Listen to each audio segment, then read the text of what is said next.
വിളിച്ചപ്പോൾ നിങ്ങൾക്ക് സമയമില്ല, പരിപാടിയാണ്, എന്നാ കിട്ടും, എന്നാ തരും എന്നൊക്കെ രീതിയിലൊക്കെ സംസാരിച്ച് ശരിയായില്ല.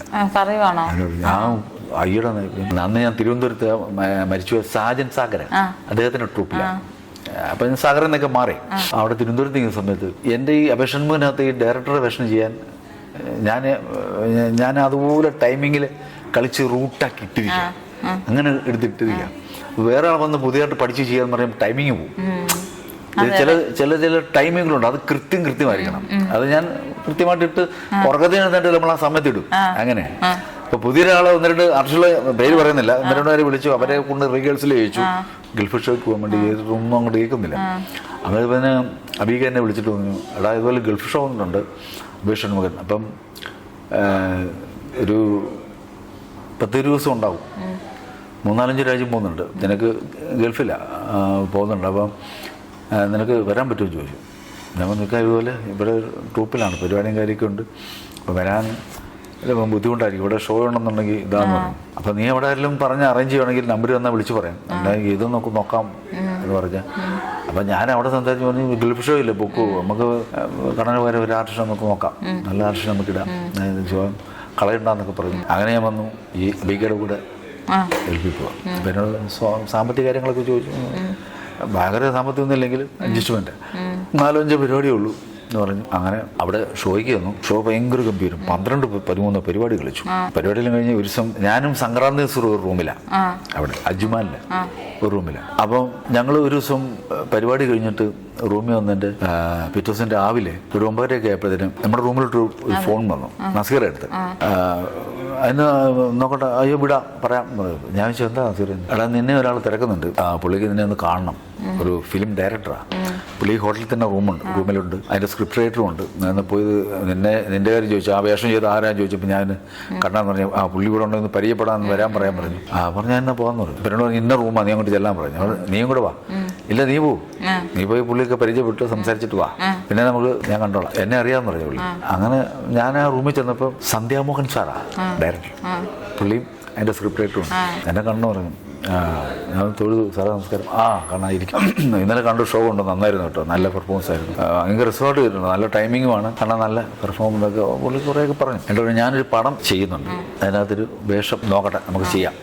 അപ്പം എൻ്റെ ലാൻഡ് ഫോൺ നമ്പർ തരാം, മൊബൈൽ നമ്പർ തന്നെ കിട്ടത്തില്ല, ഞാൻ മിക്കവാറും റേഞ്ച് ഇല്ലാത്തൊക്കെ ആയിരിക്കും. ഇപ്പോൾ ലാൻഡ് ഫോൺ നമ്പർ വീട്ടിൽ തന്നു കഴിഞ്ഞാൽ അവിടെ വിളിക്കുമ്പം ഞാൻ എവിടെ എന്താണെന്നുള്ള അറിയാം. എന്നിട്ട് ഒരു ദിവസം അവർ പറഞ്ഞു വെച്ചാൽ വൈഫിനോട് പറയും, ഞാൻ പിന്നെ കണ്ണനെ ബന്ധപ്പെട്ടോളാം, നമ്പർ ഇവിടെ കൊടുത്താന്ന് പറഞ്ഞു. നമ്പർ ശരിയെന്ന് പറഞ്ഞു. കുറേ നേരം വർത്താനൊക്കെ പറഞ്ഞിരുന്നു. ഇതായി തിരിച്ചാണെങ്കിൽ പോകുന്നു. അങ്ങനെ ഗൾഫിൽ നിന്ന് പരിപാടിയില്ലെങ്കിൽ ഞങ്ങൾ നാട്ടിൽ വന്നു.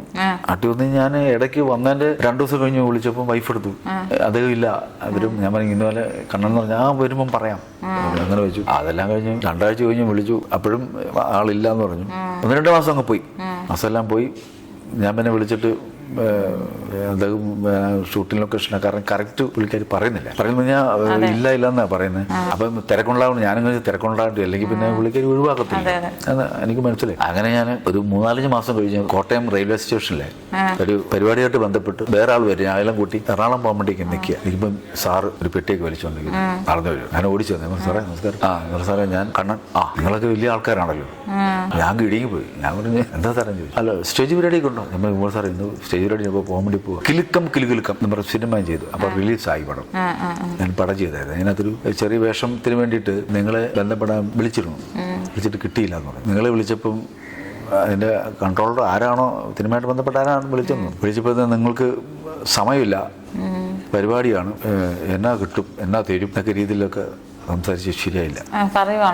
ഞാൻ അയ്യടാ പറഞ്ഞിട്ടില്ല, എന്നാരും വിളിച്ചില്ല.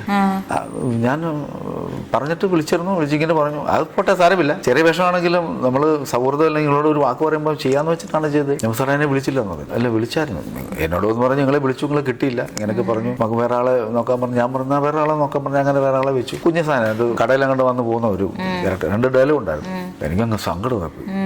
കാര്യം അതുപോലുള്ളൊരു മനുഷ്യനൊക്കെ നമ്മള് അഹങ്കാരിയാണെന്ന് ചേട്ടൻ പറഞ്ഞില്ലേ ഇവിടെ വൈഫിനെ വിളിച്ചായിരുന്നു വീട്ടിൽ ഞാൻ പറഞ്ഞു, അതൊക്കെ പറഞ്ഞു. അപ്പൊ റെയിൽവേ സ്റ്റേഷനല്ലേ അടുത്ത് എനിക്ക് പോകേണ്ട ട്രെയിനും വന്ന് ഒരുപാട് നേരം സംസാരിച്ചില്ല. അദ്ദേഹത്തിന് മനസ്സിലായി. ഇപ്പൊ ഞാൻ പറഞ്ഞു സാറേ ഞാൻ പിന്നെ തെറ്റ് ഞാൻ ഏറ്റെടുത്തു. ഇനിയിപ്പം സാറ് തെറ്റിദ്ധരിക്കണ്ട. കാരണം സാറേ എനിക്ക് ചിലപ്പോൾ റേഞ്ച് വല്ല ഇല്ലാത്തതായിരിക്കില്ല. ഞാൻ അങ്ങനെ പറഞ്ഞിട്ടില്ല, എനിക്ക് ഓർമ്മയിലില്ല എന്ന് സാറിന് അടുത്ത് ചെയ്യുമ്പോൾ എനിക്കൊരു എന്തെങ്കിലും അവസരം നമുക്ക് നോക്കാം. ശരി ശരി പറഞ്ഞു ഇനി പോയി. കാരണം നമ്മളവിടെ അങ്ങനെയല്ല ഇങ്ങനെയാണ് അല്ലെങ്കിൽ അതുകൊണ്ടാണ് ഇങ്ങനെയാണ് പറയാതെ നിന്ന് കഴിഞ്ഞാൽ പിന്നെ ഇത് എരിയിൽ എണ്ണ ഒഴിക്കുന്നില്ല, അപ്പൊ ആളി കറത്തുകളുള്ളൂ. ഇതാകുമ്പോൾ അവരൊക്കെ വലിയ ഗ്രേറ്റ് ഡയറക്ടർമാരല്ലേ. അപ്പം അങ്ങനെ അപ്പൊ ഞാൻ ഇതിന്റെ ഉള്ളിലും നമ്മൾ പോലും അറിയാതെ പലയിടത്തും പല പണികളും നടക്കുന്നുണ്ടെന്നുള്ളതാണ്. സിനിമ അങ്ങനെയാ, ആരും പറഞ്ഞിട്ട് കാര്യം. പിന്നെ കിട്ടിയ ഭാഗ്യം എന്നുള്ളതാണ്.